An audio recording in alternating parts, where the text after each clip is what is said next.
America Iran శాంతి చర్చల్లో కీలకంగా వ్యవహరిస్తున్న పాకిస్తాన్ సైన్యాధ్యక్షుడు అసీం మునీర్ ప్రధాని షరీఫ్ చైనాలో పర్యటించడం తీవ్ర చర్చనీయాంశమైంది.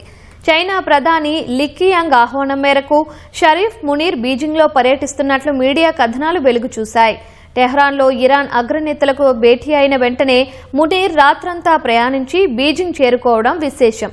చైనా ప్రధానితో జరిగిన ప్రతినిధుల స్థాయి చర్చల్లో షరీఫ్ మునీర్ పాల్గొన్నారు. మధ్యప్రాచ్యం సంక్షోభాన్ని ముగించేందుకు తెరవెనుక చైనా కూడా తీవ్రంగా యత్నిస్తోంది. ముఖ్యంగా ఆర్థిక వ్యవస్థపై ప్రభావం చూపుతున్న హర్ముజ్ జలసంధిని తెరిపించేందుకు యత్నిస్తోంది.